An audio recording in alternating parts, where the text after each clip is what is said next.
and CODEPINK. I'm Madison Tang with the CODEPINK China is Not Our Enemy campaign, and we're really excited today about tensions over Taiwan, preventing nuclear war, this webinar with Carl Zha. And you are welcome to introduce yourselves in the chat and where you're calling from if you'd like to. This is also being live streamed on Mass Peace Action's YouTube and will be posted later also on CODEPINK's YouTube, so it'll be viewable and shareable later.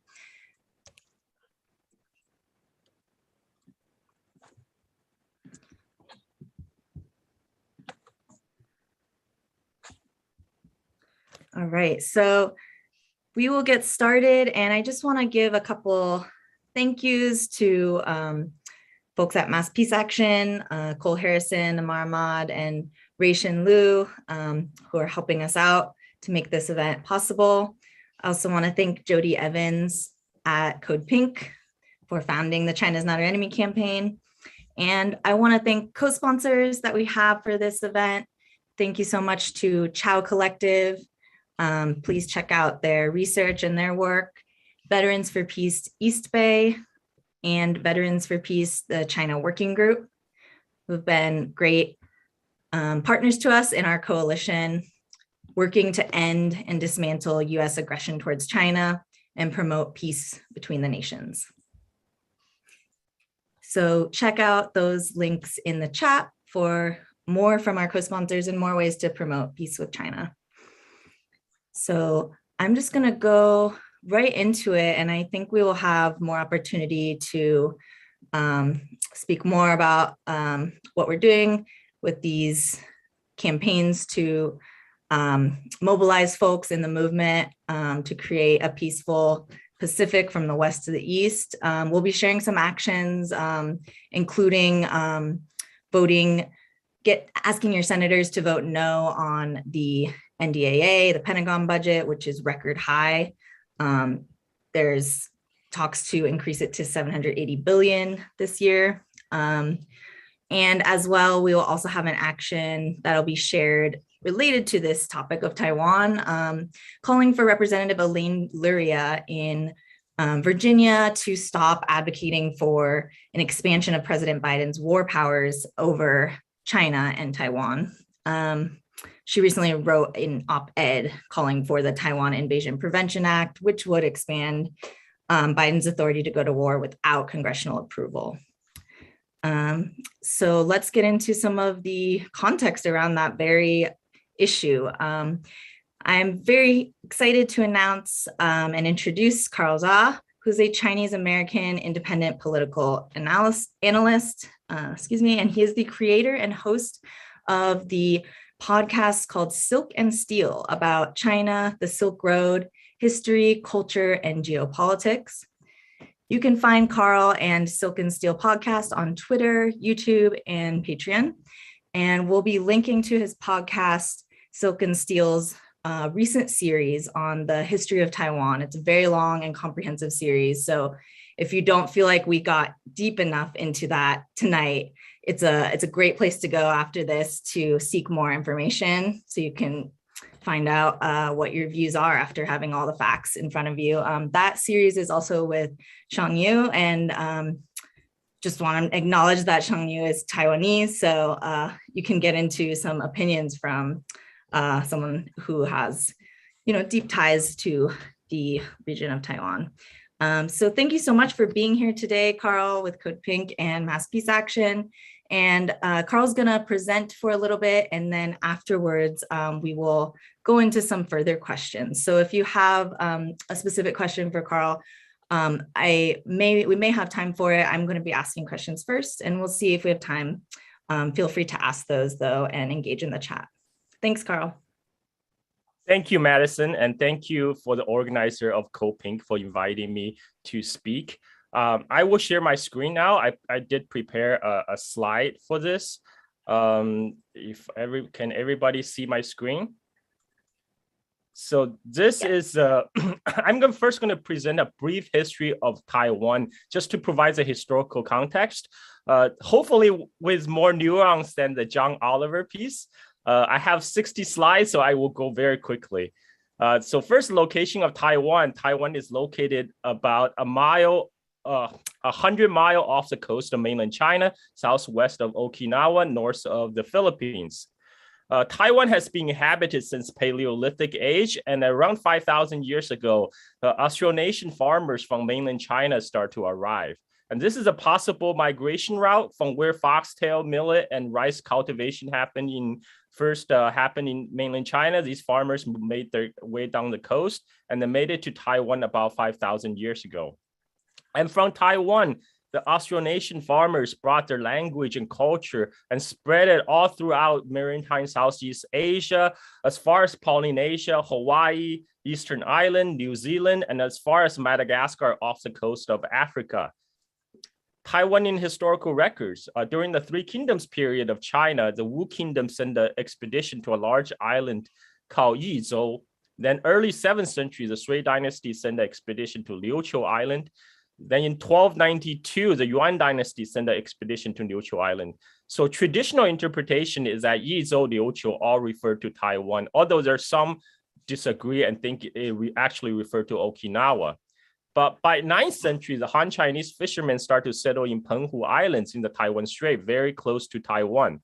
And then in 1281, after the failed Mongol invasion of Japan, the Kublai Khan had his fleet setting up shop and on the Penghu Island and officially set up administration. So from Yuan Dynasty, Penghu Island, this is a location of Penghu Islands. You can see it's very close to Taiwan already.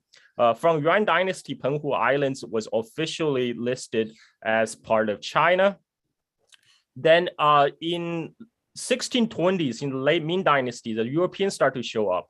The Dutch wanted to forcibly open China for trade. So they start by occupying the Penghu archipelagos, but the Ming sent a fleet to kick out the Dutch. So the Dutch was forced to flee to Taiwan and set up shop there. Just another note that start from at least from Yuan Dynasty, Han Chinese fishermen start to go across to Taiwan to fish around the waters around Taiwan. The Chinese traders start to trade with indigenous people on Taiwan, and the Han Chinese pirates start setting up their base on the Taiwan island because it's outside the imperial control. When the Dutch came to Taiwan, they set up their fort at Fort Zeelandia, and from there they start to subjugate indigenous people on Taiwan. And the Spanish didn't want to be left behind, so they set up their own colony in the northern Taiwan around, the present-day Taipei area. But after 20 years, the Dutch waged a war against the Spanish, kicked them out, and by that time, by 1640s, Dutch control almost all the coastal areas of Taiwan.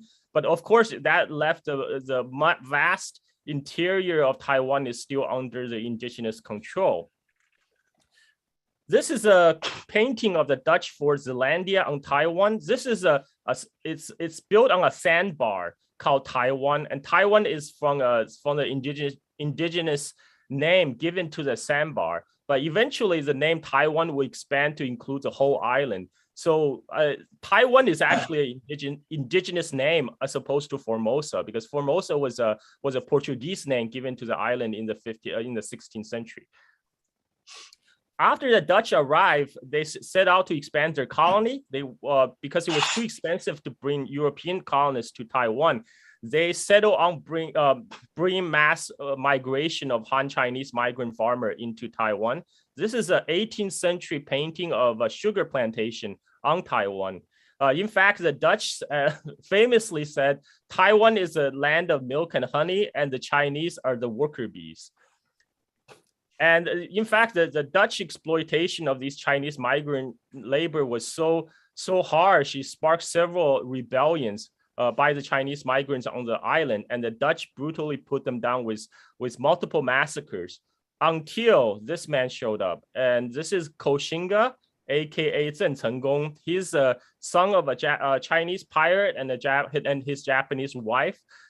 When his dad was still a roving pirate basing off of Japan. But then his dad went back to China, surrendered to the Ming Dynasty, and became a Ming general. So at age of 8, Zheng Chenggong went to China to receive a proper Confucian education. And then the Ming Dynasty collapsed.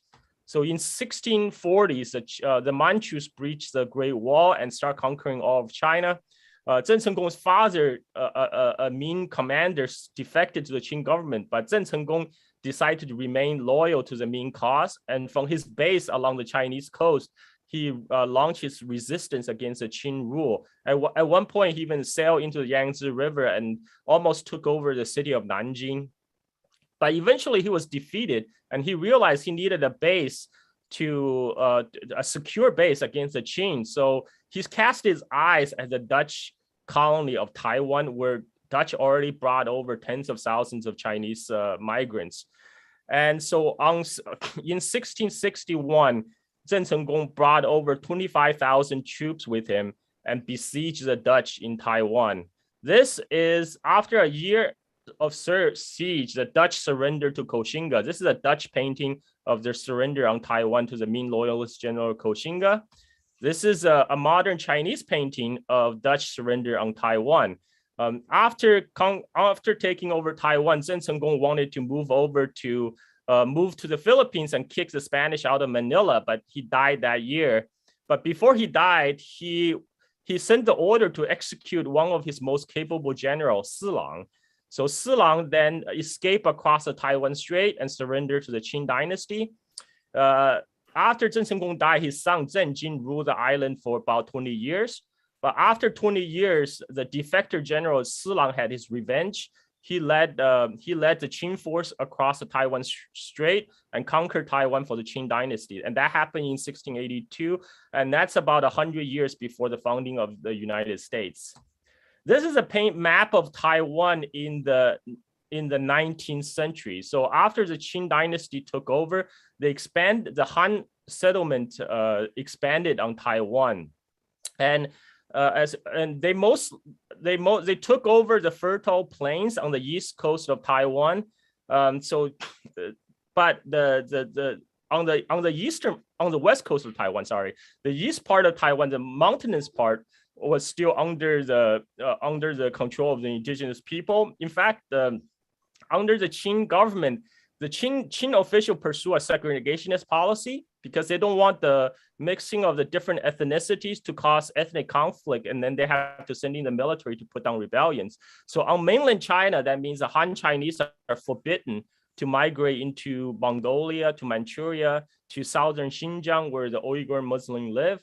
And on Taiwan, the Han Chinese were forbidden to move into the indigenous people's territory.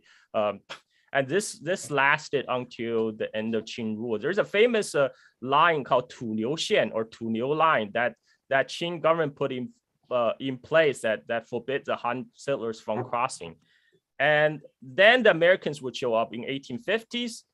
This is Commodore Perry leading his black ship to forcibly open Japan and also the Luchu kingdom on Okinawa for trade. This is a Japanese woodblock painting of Perry. And this is a Japanese woodblock painting of Perry's black ship.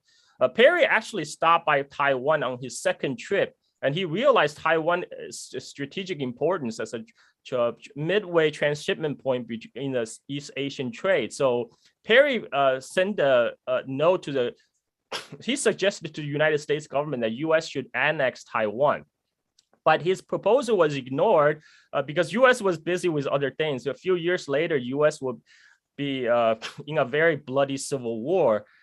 But after the Civil War, the Americans are back. So after 1860s, the end of Second Opium War, China was forced to legalize opium trade and threw open all the coastal ports to foreign traders, including the ports on Taiwan. In 1867, American merchant ship Rover sailed from the port of eastern Guangdong, Santou, to Yingkou in Manchuria, but on the way it got blown off the course and shipwrecked off the coast of Taiwan. The survivors who made ashore were promptly massacred by the indigenous people for trespassing. And then the American consul at Xiamen, China, Charles Legendre, went to the Qing government demanding compensation and punishment of the indigenous people. But the Qing official, being typical bureaucrat, said, well, these people are savages. They're beyond the pale of civilization. There's nothing I can do. So Americans took that excuse to take matter into their own hands. They sent in the Marines. US Marines landed on the island, but they were ambushed and defeated by the indigenous people on Taiwan. So the next point, the American consul in Xiamen, Charles Legendre, went back to the Qing government. He went to the Fujian governor, and he threatened that US will take military action against China if nothing was done.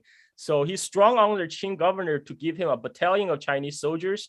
He went to Taiwan. He's went to this area. This is the most southern tip of Taiwan, the Pink area that was under indigenous control.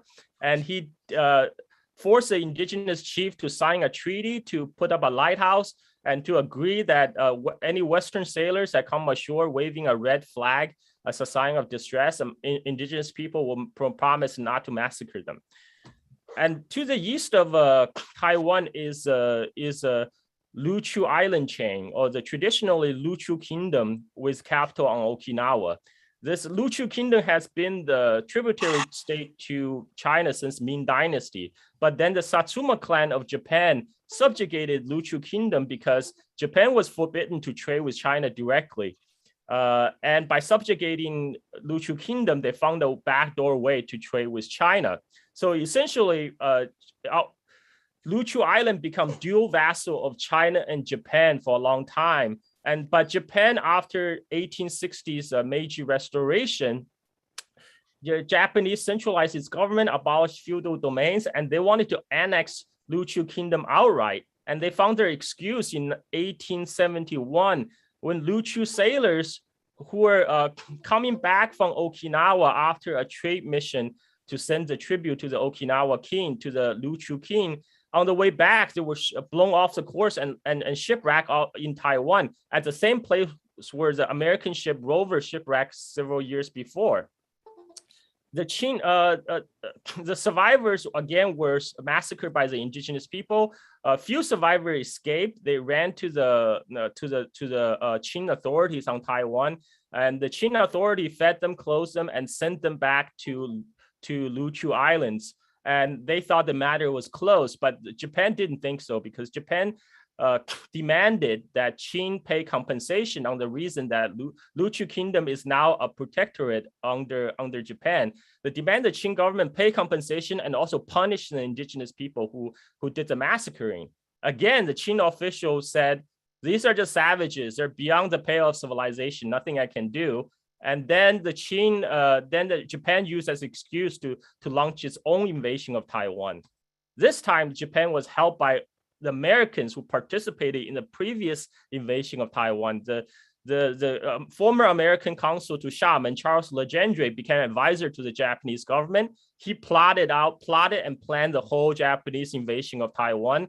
James Robert Watson of U.S. Army, Douglas Castle of U.S. Navy, who participated in the previous U.S. expedition to Taiwan, became advisor to the Imperial Japanese Army. So this is a Japanese woodblock painting of the Imperial Japanese Army basically massacring the indigenous people on Taiwan. And the Qing government obviously didn't want Japanese troops on the island, so they asked the British to mediate. And in the end, the Qing agreed to pay Japanese compensation and also to compensate Japan for the cost of their expedition. The British ambassador to Japan at the time said China basically pay for the privilege of being invaded. But Japan got what it wanted. Mostly it's the implicit recognition by Qing that Luchu Kingdom is indeed under Japan protection. So Japan then moved to annex Luchu Kingdom on Okinawa. This is a picture of Japanese imperial troops posted outside the royal palace, the Shuri Castle in Okinawa. And they turned the Luchu Kingdom on Okinawa into Okinawa Prefecture. And then in the Sino-French War of 1884 and 1885, the French Navy attacked the Penghu Islands, and they also landed troops on Taiwan. And that made the Qing government finally realize the strategic importance of Taiwan. So after the conclusion of Sino-French War in 1885, the Qing officially upgraded Taiwan from mere a prefecture of Fujian province to its own province. So Taiwan was made into a province in 1885. But 10 years later, first Sino-Japanese War happened. This is a woodblock painting of the Japanese Imperial Navy sinking the Qing fleet in the Battle of Yellow Sea. As a result of China's defeat, Japan forced Qing government to cede Taiwan to Japan. But that's not what the people on Taiwan want. They want to be Chinese subject. They don't want to be Japanese subject. So they decided to declare independence. They declared the Formosa Republic. And this is a flag of the Formosa Republic, the tiger flag. And the Qing governor on Taiwan became the first president of Formosa Republic. And this is a newspaper illustration published in Taiwan at the time, illustrating the declaration of Formosa Republic. Their calendar year is named Yongqing, which literally means forever Qing in Chinese, which shows their loyalty to China. They just didn't want to be Japanese subjects. So Japan actually had to fight another war of conquest. They landed their army on Taiwan and fought a serious battles against mostly local Hakka militias, but their power is overwhelming, and they eventually took over Taiwan in 1895. And this is a painting of Japanese Imperial Army marching into the Straits of Taipei in 1895. Thus began the 50-year colonial rule of Japan on the island. Now, the Japan didn't just subjugate all the Han settlements on the western Taiwan. Japan also subjugated the indigenous people in the eastern mountains. In fact, this led to a lot of resistance. Most famously in 1930s, the Wuse incident, when the indigenous people rose against the Japanese colonial rule, but they were brutally put down. The Japanese Air Force dropped mustard gas on the indigenous communities. And so eventually by 1930s, all of Taiwan Island had been subjugated by Japan. And Japan started the Japanization program, the so-called Kominka movement. Komin literally means emperor subject in Japanese. And to be a komin, to be a loyal emperor subject, you have to give up your Chinese name, you have to adopt a Japanese name, and you have to perform a Shinto ceremony where you renounce your Chinese ancestor and adopt a fake Japanese ancestor. Now, keep in mind, out of the whole population of Taiwan, only 2% of the Taiwan population actually went through the whole process and became a full-fledged komin.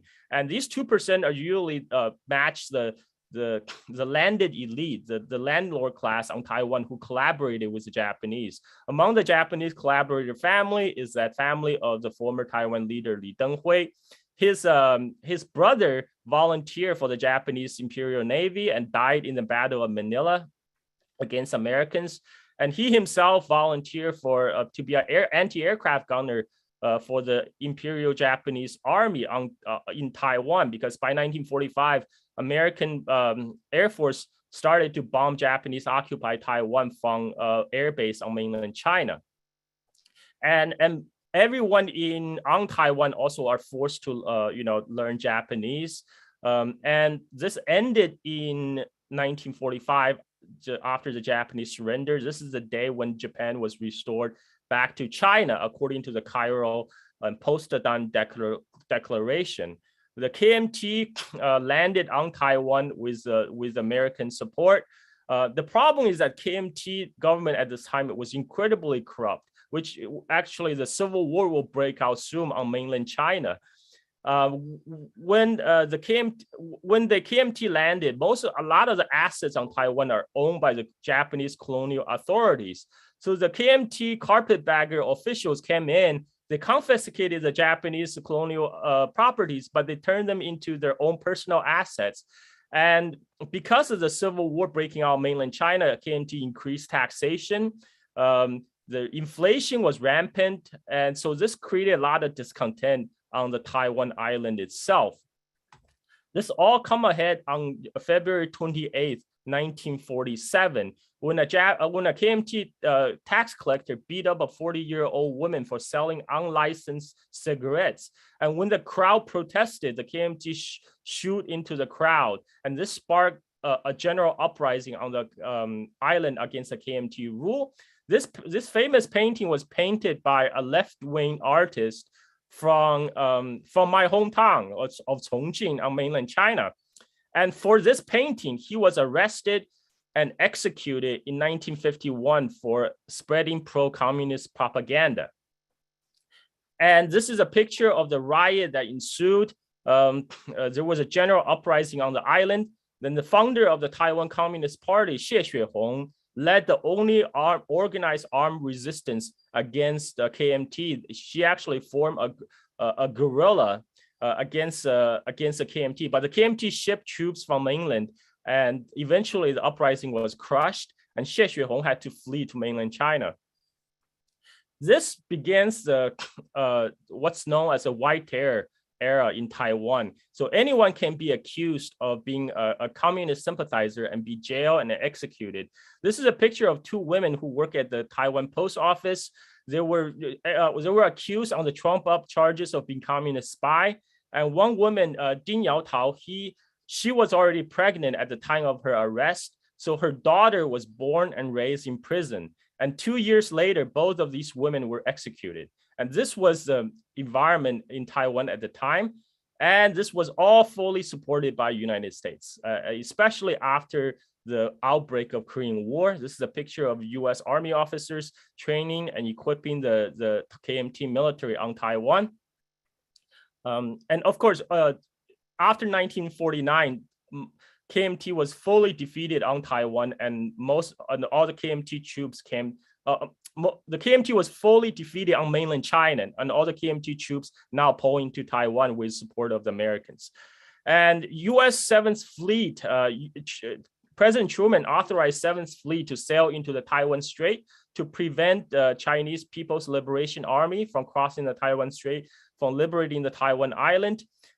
This is June 1950, so it's four months before the Chinese involvement in the Korean War, and this already happened. This is General MacArthur on Taiwan on August 1950. This is Chiang Kai-shek in the background, the leader of KMT. Here's Vice President Richard Nixon presenting a picture of President Eisenhower to Chiang Kai-shek on Taiwan in 1950s. And also during the Korean War, the U.S. set up the so-called Air Defense Identification Zones, short ADIZ, for Japan, Korea, and Taiwan. Now, ADIZ has no basis in international law. It's unilaterally declared and includes a lot of the international airspace, because each country's sovereign airspace is only limited to 12 nautical miles off its coast. But the American declared ADIZ zone include a lot of international airspace. And look at the ADIZ in Korea. It stretches over North Korea and almost go up to Pyongyang. And then there's the famous Taiwan ADIZ zone. You can see half of it is over mainland China.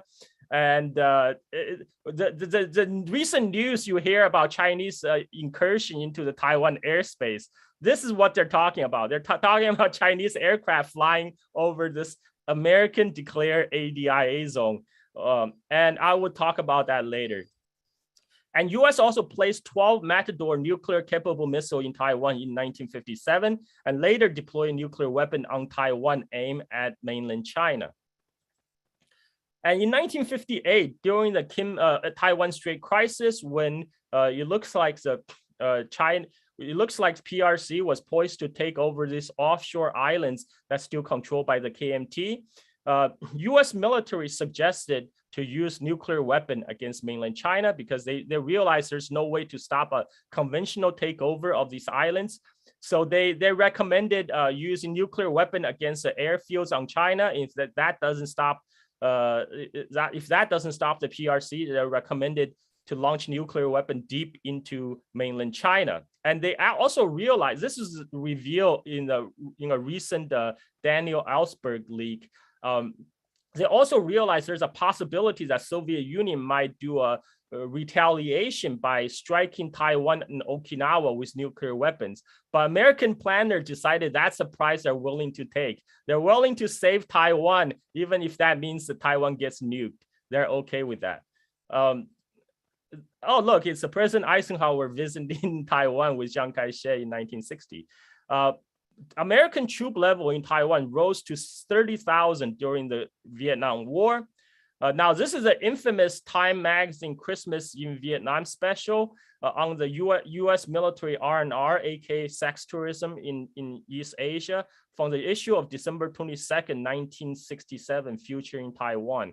So during the Japanese colonial rule on Taiwan, the Imperial Japanese Army set up these women-attended baths in Taiwan to serve the Japanese. But after the Imperial Japanese Army left, the KMT repurposed these establishment to serve the American GIs. So, it was openly touted in the page of Time magazine. You can find it in the Time vault.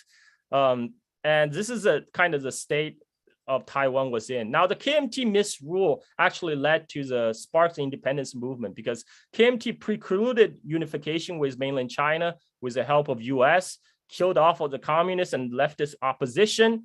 Joining Red China is no longer an option. The opposition to KMT then turned toward advocating Taiwan independence, because KMT is a Chinese nationalist party that insisted on its rights to rule all of China, including Taiwan.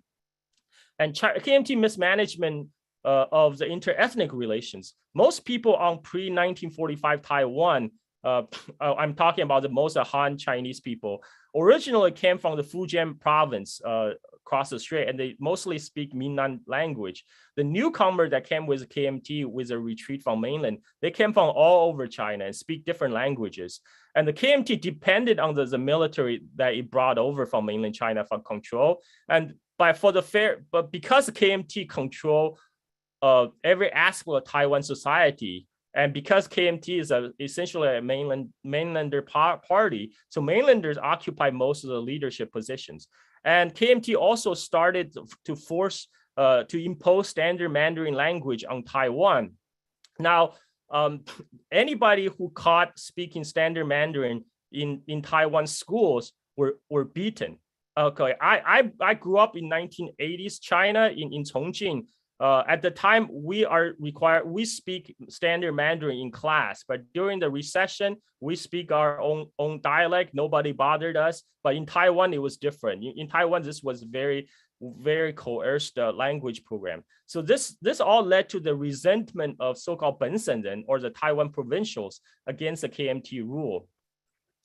Now, come 1971, United Nations held a vote. So up to 1971, Chiang Kai-shek regime on Taiwan presented itself as sole legitimate ruler of all of China. But in 1971, majority of the countries in United Nations voted in the People's Republic of China and voted out Chiang Kai-shek's regime from the United Nations Security Council.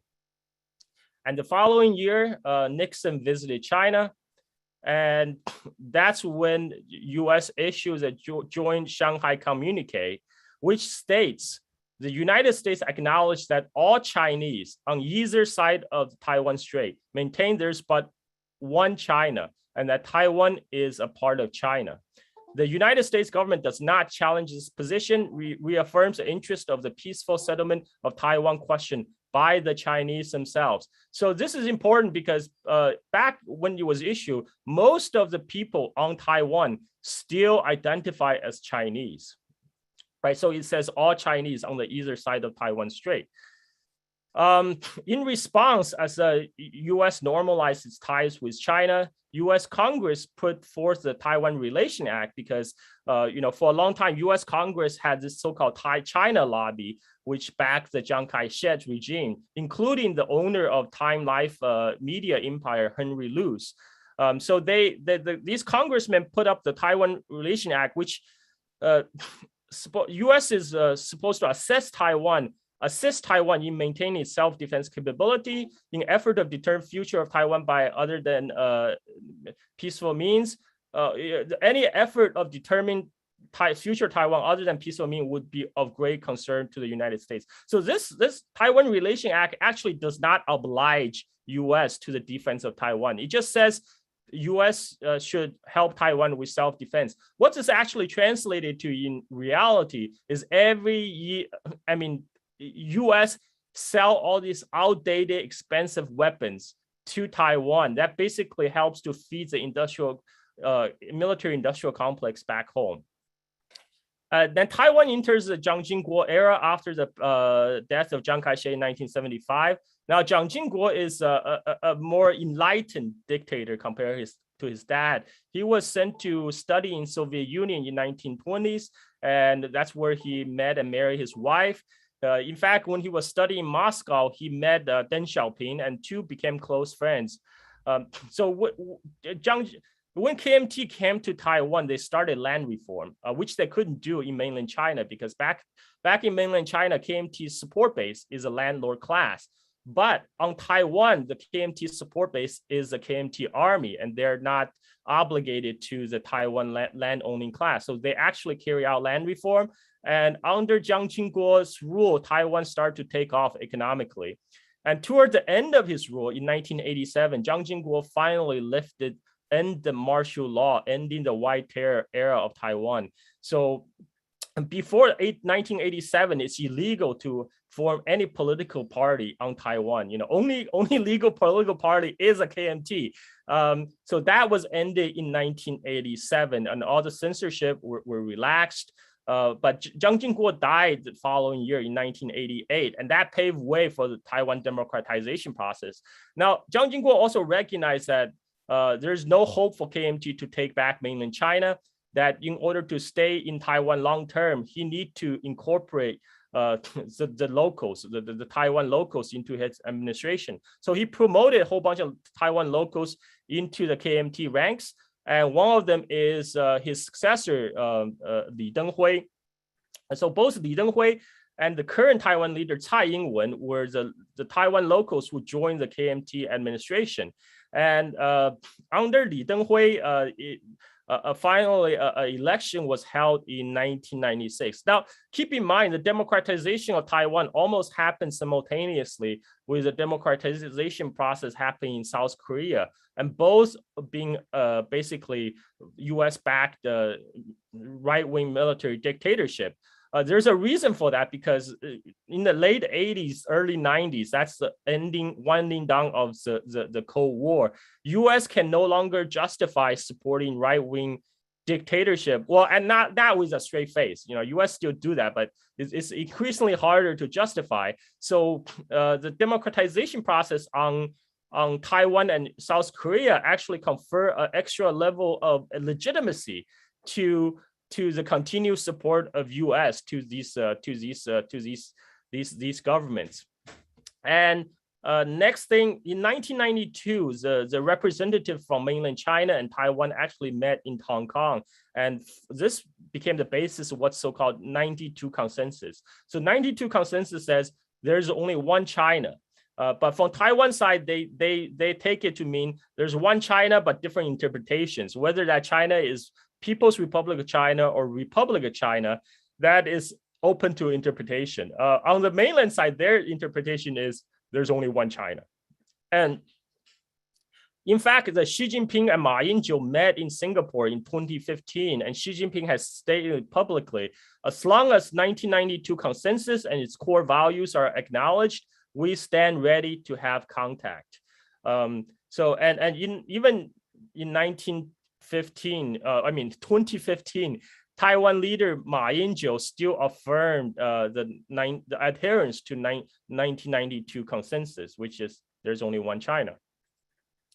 Okay, now the fun part, the most recent hype tension in the media about the Chinese aggression. So I took a screenshot from the John Oliver video of showing the PLA aircraft intruding over Taiwan's ADIA zone. So I'm surprised I actually pictured the Taiwan ADIA zone to show you how ridiculous it is. Half of it is over mainland China.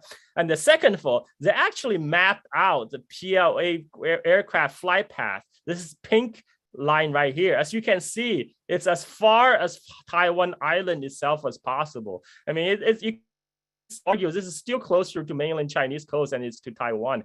And thirdly, this area is international airspace. Taiwan has no jurisdiction over this. At best, what China is doing is what is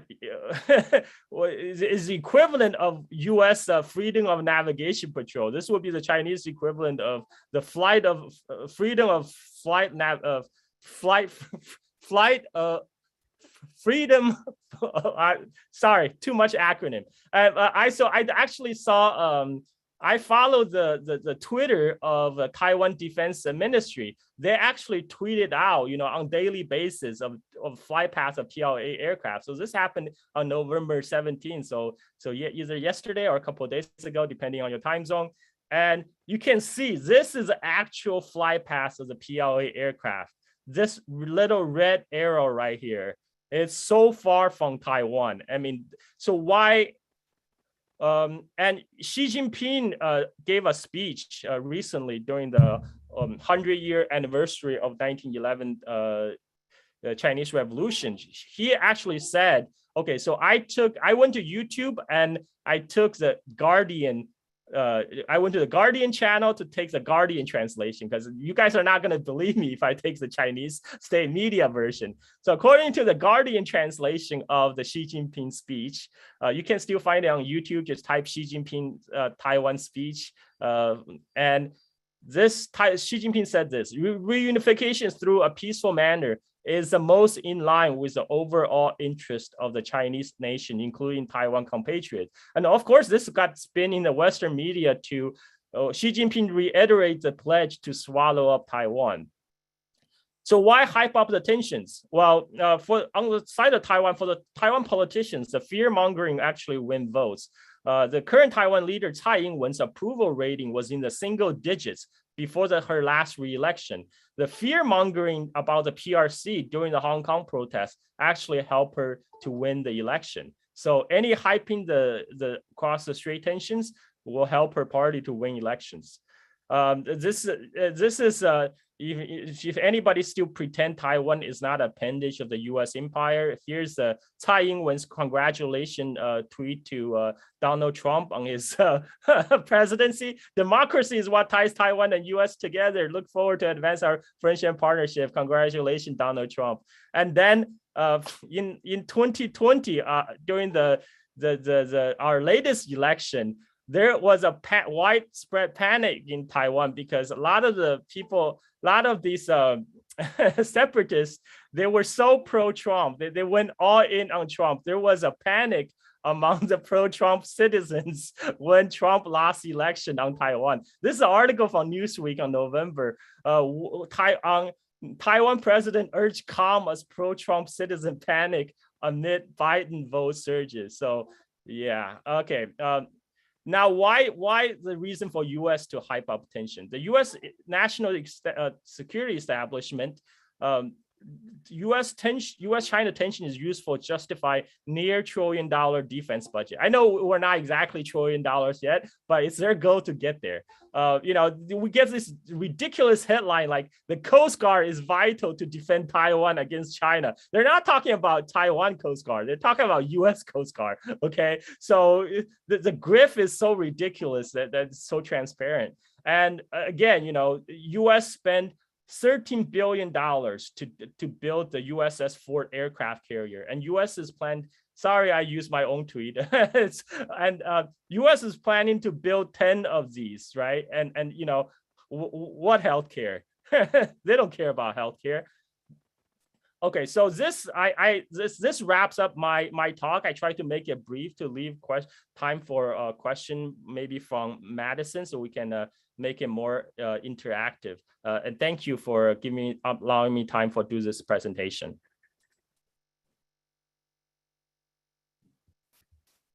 Thank you so much, Carl. Thank you so much for those slides, images and maps, and for that rapid pace, comprehensive summary of history and the layers of colonization in Taiwan, which is really tragic and should not be taken lightly, especially the Japanese colonial era, which was very violent and brutal. That was super helpful breakdown. So let's see, and I see we have some lively discussion in the chat. Thank you all for offering your opinions. So I wanted to follow up with a couple things.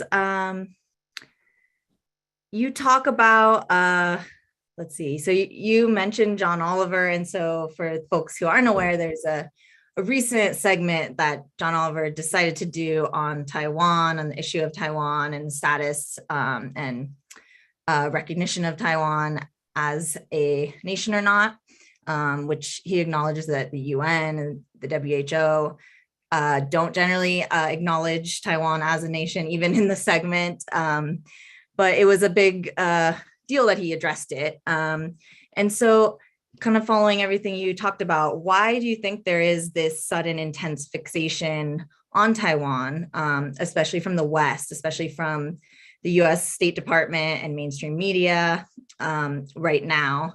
And what does John Oliver leave out of his popular piece? You mentioned how there is a bit of lacking nuance, and he actually uses up so much more time and speaks even slower than you, but he still manages to leave out some nuance. So yeah. So I actually did a reaction video to the John Oliver segment with Taiwanese communist rapper Zhang Yu.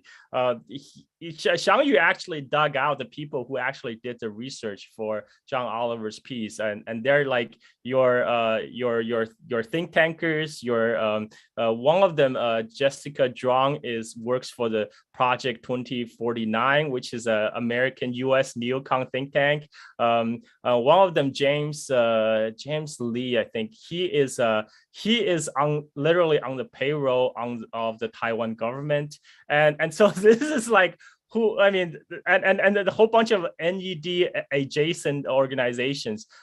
So these are the source of John Oliver piece. But to address your question, why the recent tension? I think it's still a lot of one thing that he failed to address is to present it as a Chinese aggression toward Taiwan, but distract from the bigger picture. I already talked about his presentation of the massive Chinese flight over the Taiwan ADIA zone.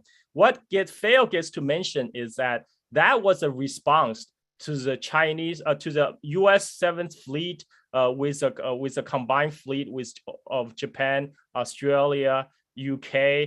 They sailed a huge armada through Bashi Channel between Taiwan and Philippines and into South China Sea to perform military exercise in South China Sea. That's what China was responding to. It wasn't even a message to Taiwan. It was a message to United States, because I think the Chinese leader understand correctly that the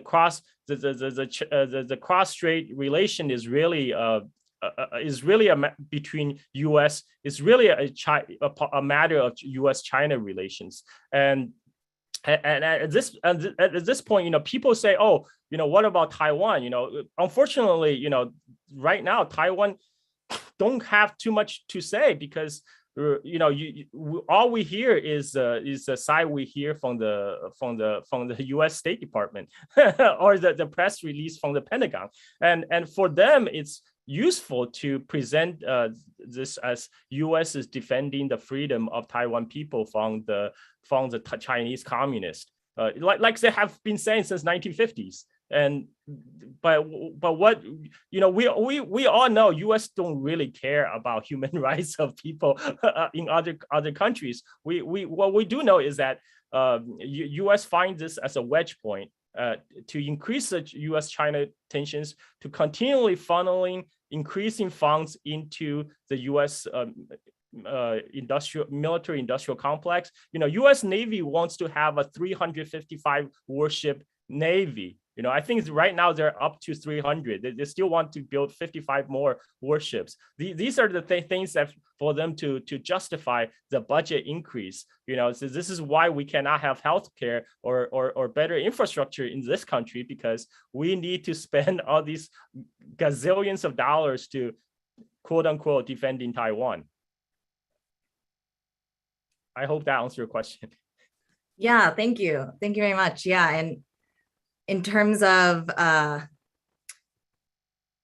US's history as a military power and an imperial power, we know there's extensive genocide, but even currently, as you spoke a bit about the Ryukyu Kingdom and Okinawa, So currently our tax dollars are being spent building a dangerous base in Henoko Bay in Okinawa. So we are also putting the Israeli Defense Dome in Guam right now and raising carbon sequestering forests in places like Guam and the Northern Marianas. So and people in Okinawa, they don't, and people in Okinawa don't want American military there. They have made it clear in the last 50 years that the majority of people on Okinawa want the U.S. military out.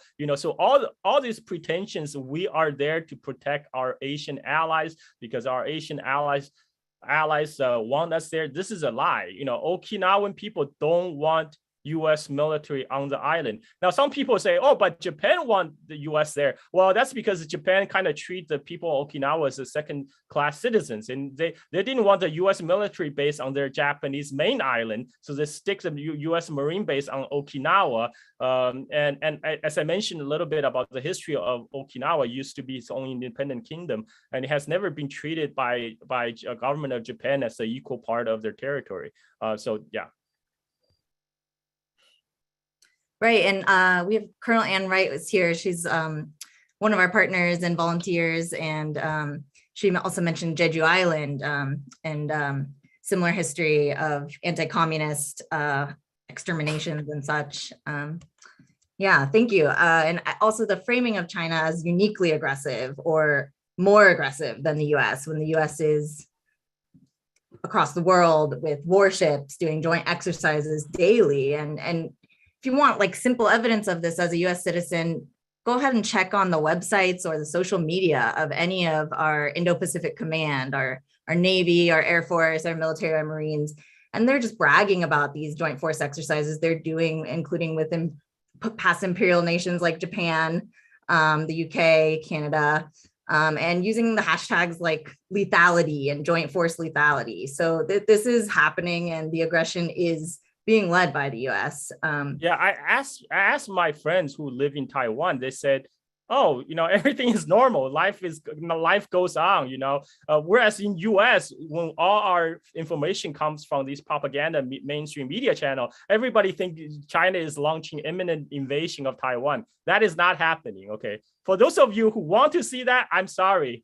Liberation of Taiwan is not going to happen anytime soon. There's no pending Chinese invasion of Taiwan. That's just not in the cards. Like for pure practical reason, for any kind of operation to take place, there will be a huge mass of troops on the Chinese coast that could easily be spotted by the satellites. So there's no pending invasion of Taiwan. Let me just be clear about that. And right now, there's a U.S. has an interest to hype up these maneuvers as a super aggressive Chinese move to feed the military industrial grift at home.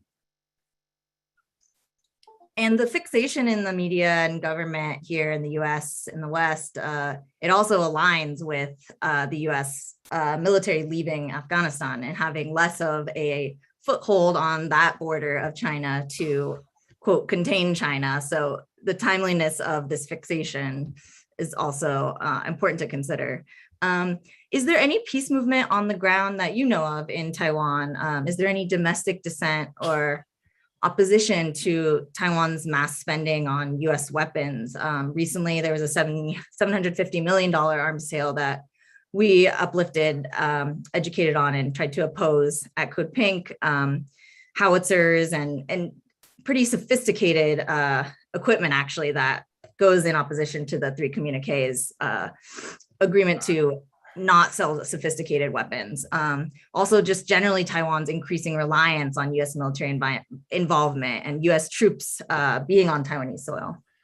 I don't think there's currently any organized movement, but for people who understand Chinese, I highly recommend you go on YouTube and Google these street interviews that conducted on streets of Taipei. So Taiwan people are asked about their views on the usefulness of this U.S. weaponry, and almost all of them says these weapons are useless, but all agree this is a price they have to pay for some sort of American help. So it's essentially protection money. Everybody understand these high budget, high price items are outdated. It's not actually useful. It's just something they have to keep feeding the U.S. military industrial complex to keep U.S. happy, so they take Taiwan's side. So that's kind of the overvailing public opinions on the street. Yeah, the disclosure that troops have been in Taiwan, U.S. troops for over a year. Some people have been assuming that for a while, but the public disclosure was not welcome by Beijing, definitely. And in many ways, the U.S. military causes devastation and violence for anyone on bases that are overseas, like economic deprivation, violence from accidents, contamination like PFAS chemicals, military crimes, etc.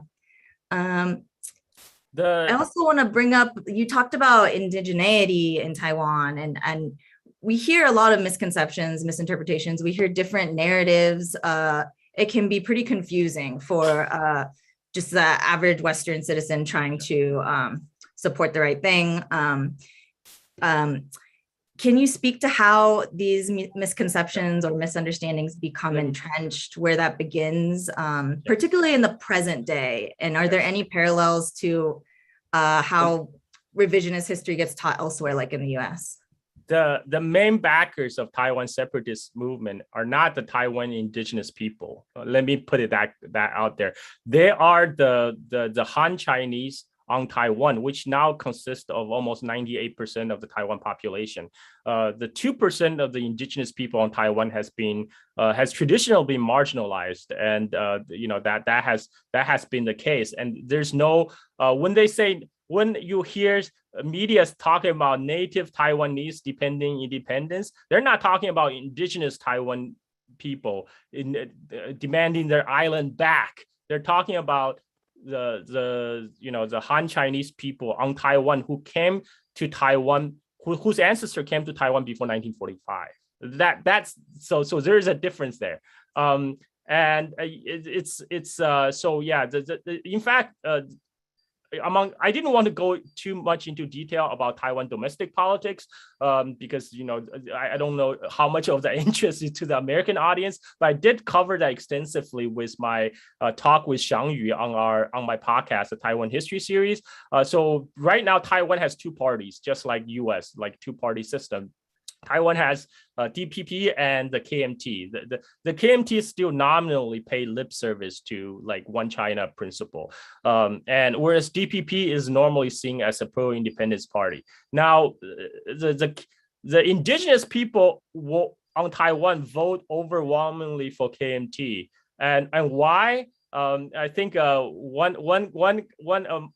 person told Zhang Yu that at least the KMT has a decency to buy votes from us. The DPP does nothing for us. I mean, it's very it's very practical approach. But so that's people need to realize when the American media is saying native Taiwanese demanding independence, they're not talking about the indigenous Austronesian people who have been living on the islands for thousands of years. Thank you. Let's see. We have a question from Cole at Mass Peace Action, and I'll add a little to it. He's wondering, what is the United States right now has the Innovation and Competition Act. It's a bill in the Senate. They recently were trying to push it through in the defense NDAA Pentagon budget. Right now, they're really trying to push it through. Pelosi's trying to take it to conference without having a bill in the House. Its companion bill was supposed to be the Eagle Act, which we've been opposing at Mass Peace Action and CODEPINK, and it hasn't been put to a vote. So in some sense, somebody is hearing some opposition, whether within the House or from the public.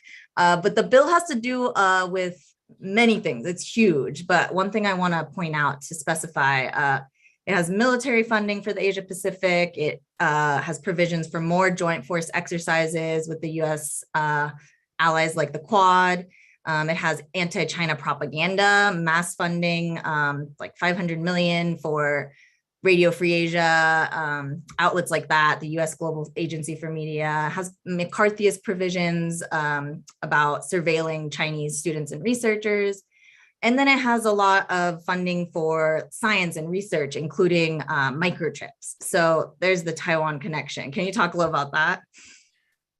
Yeah, let me talk about the semiconductors. So even John Oliver talked about semiconductors. So Taiwan manufacture most of the world's semiconductor, and during the Donald Trump administration, Trump forbid Taiwan to export semiconductors to mainland Chinese companies such as Huawei, and because of this. Now they're posing this as China might invade Taiwan because they need semiconductors. Well, they need semiconductors because Trump forbid Taiwan from selling semiconductors to mainland China. And now there's a shortage of semiconductor worldwide. Why? Because Trump also, US also placed sanction on semiconductor manufacturers on mainland China. So any company that has any US business are forbidden to purchase semiconductor from mainland China. So that means GM, a US company, a GM in China making cars for the Chinese market, they are not allowed to purchase chips from the indigenous Chinese semiconductor manufacturer to put in cars as they sell in China. So this is in a way kind of artificially created semiconductor shortage by the U.S. policy. U.S. policy certainly made it a lot worse. And U.S. also demanded that the Taiwan semiconductors will hand over their trade secret to the U.S. They demanded a technology transfer, and the Taiwan semiconductor complied. And this is to say that how can that this is a kind of the fate of being a U.S. colony. You don't have sovereignty. If U.S. wants something from you, you have to submit. Whether that means you have to pay for expensive, useless, high-tech weapons, or it means you have to hand over trade secrets. Thank you. Yeah, that's a side of things that there's so many elements to the US and Western hybrid war on China. The science and tech side is one element, and that's how the Biden administration and Congress are also justifying domestic spending, which in some ways is good. We do want some domestic spending for infrastructure and research, but it's being justified just like military spending by this inflated threat of China. Everything has to be done in opposition to the falsely inflated, falsely constructed expansionist China, which is that doesn't actually have these kinds of intentions that are placed onto it.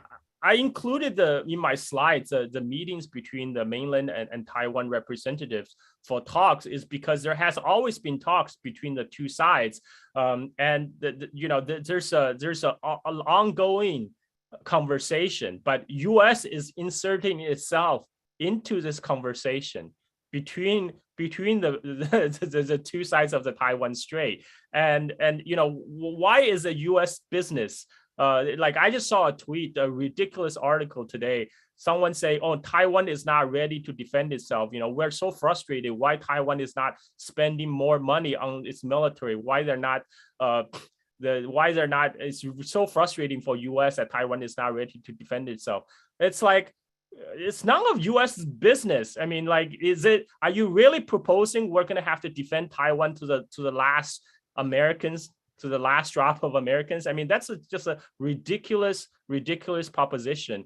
I mean, there's so many things we can focus here at home. We can focus on developing U.S. We can focus on fixing the broken infrastructure. We can fixing on the providing universal health care. But right now, there's no money for it because all the money goes on to feed our military. And we have to make up all kind of bogus reasons like this Taiwan threat. Definitely. The Pentagon budget is so overblown and is just draining resources from life-affirming services that could be going to U.S. citizens. Instead, we're just hell-bent on maintaining a war economy in terms of our government and the Biden administration and the military-industrial complex. I want to ask also, let's see. This is a question from Charles Zhu of Chow Collective. Chow Collective is one of our co-sponsors for this webinar. He says, I'm also curious how the Japanese colonial era is remembered in Taiwan among Hakka versus indigenous people, and whether that tracks with attitudes regarding independence. Oh, brother. Okay. So I think the short answer is the KMT has mismanaged Taiwan so much that made the people in Taiwan feeling nostalgia for the Japanese colonial era. So the one reason is because Japanese colonial rule has become so a distant memory by now, whereas the KMT misrule is fairly recent, right? It's after 1945. And so people kind of pose this kind of false dichotomy between, oh, at least life were better than KMT in the Japanese colonial era, which is kind of selective reading of history. But this is kind of the contradiction on the island itself. Yes, definitely, it definitely tracks the kind of pro-separatist, pro-independence sentiment on Taiwan. And what happened, after the Taiwan's democratization process is that, the decade of anti-communist propaganda on Taiwan island itself, combined that the kind of the distaste for the KMT rule, because KMT were seen as, oh, these are the outsiders that come from mainland China. These are mainlanders. Combined with that, the anti-communist propaganda about mainland China, and that kind of foster a kind of very distorted view of mainland China among, I think, many Taiwan youth. It's unfortunate, and that's what it is. It is what it is. Yeah, there's a lot of unfortunate trauma and internal divisions that come with that kind of the layers of colonization. But I also like to point out, since lifting of, so 1987 is when Taiwan finally lifted restriction on people going visit family on mainland, and in 2000 is when they agreed to direct communication between Taiwan and China. Before 2000, for a Taiwan businessman to go to China, go to Shanghai, they have to first fly to Hong Kong, and then from Hong Kong fly to Shanghai, because there's no direct flights. So after 2000, the restriction finally lifted on the Taiwan side. So now they can go back and forth. And now there's an estimate somewhere between 1.5 million to 2 million Taiwan people living, studying, working on mainland China. So there are cross-communication, cross-strait communication at the grassroots level happening as we speak. Yeah, and it reminds me of, the Korean Peninsula and the forced separation of families there from the border created by U.S. interference, the war that is still ongoing that we're calling generally for at CODEPINK, and I think also at Mass Peace Action for an end to that U.S. war and intervention. And yeah, even my own grandfather, he's 92, he recalls how there were indigenous people in Taiwan prior to the KMT, prior to Japanese colonization, prior to everything, and the divisions created by U.S. interventionism. He has compared it to South Vietnam and South Korea as well.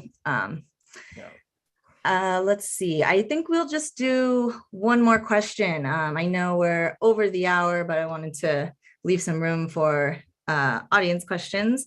So thank you so much for being here, Carl.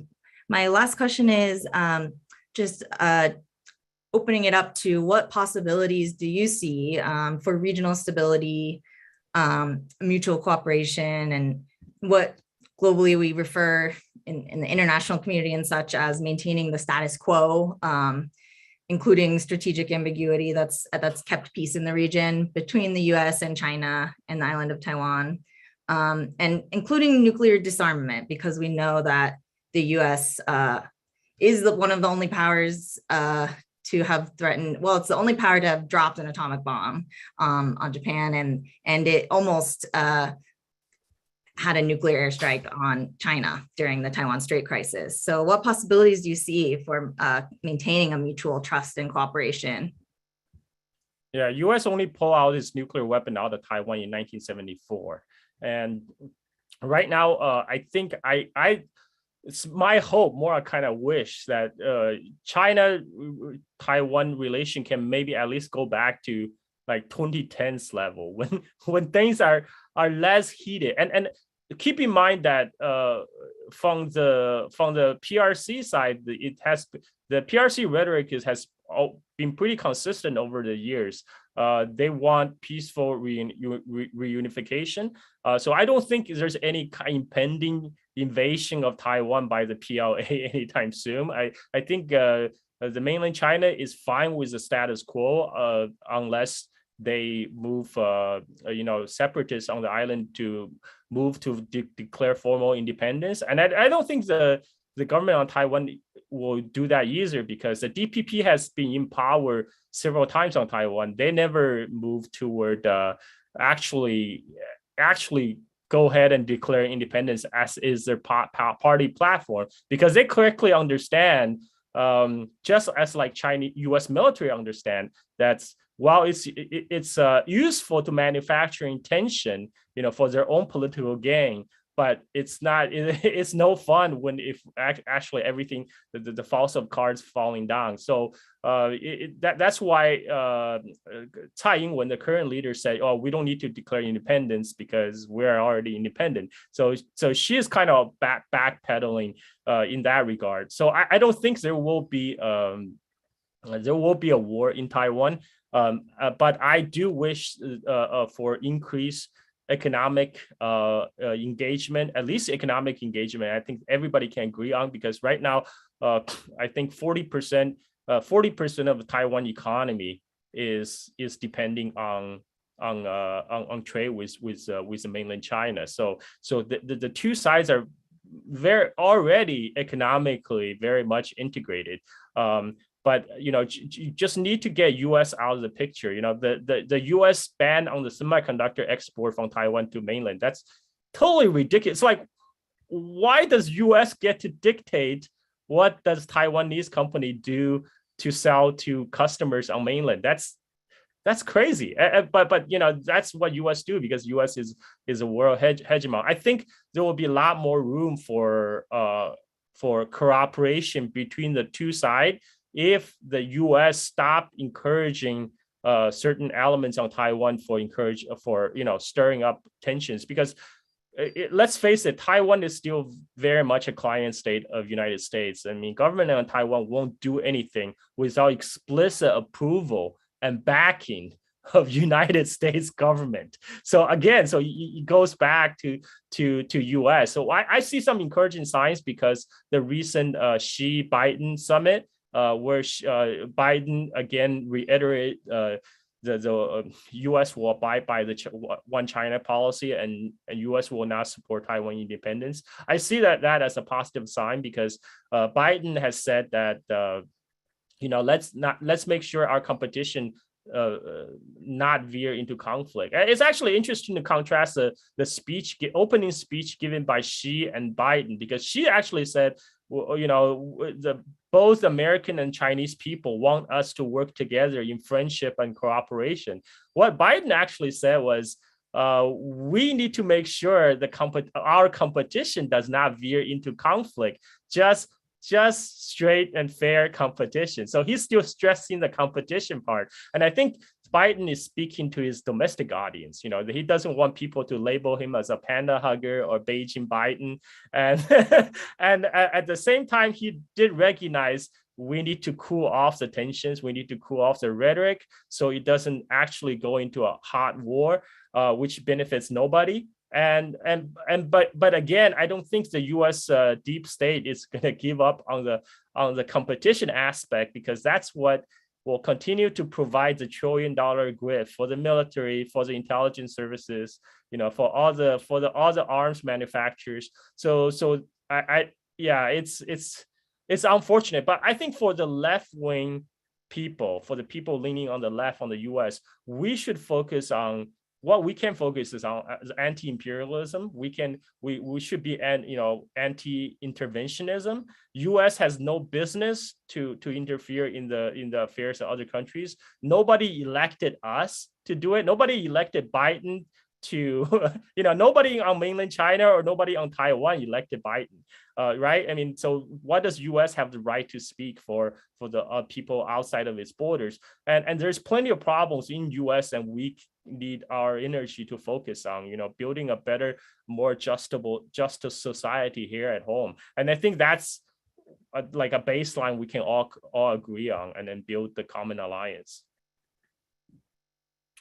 Thank you. Yeah, that's great, and totally agree about economic cooperation. And I think it's Arto in the chat has also mentioned the influence of also right-wing Taiwanese-backed media in the US. So this relationship kind of going both ways, the idea of like neo-colonial collaboration and such. And I think it's also worth re-emphasizing that US weapons and services and troops won't actually protect Taiwan, won't actually save and preserve the safety of Taiwan in the case of war. US military interventions also don't ever make human rights improve, especially not human rights or infrastructure or the environment during this climate catastrophe. It never improves any of those things, while US citizens at home suffer from a lack of services and resources.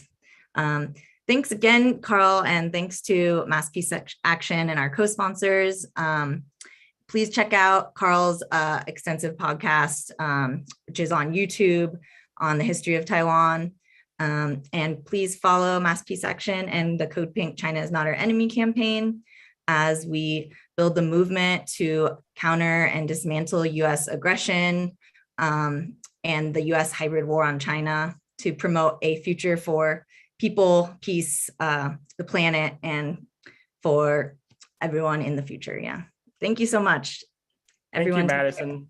Thank you for the organizers of CODEPINK for inviting me to speak. I felt honored. Thank you very much. Thanks, Carl, for putting our background on right before, and from calling all the way from Bali, Indonesia, early in the morning for him.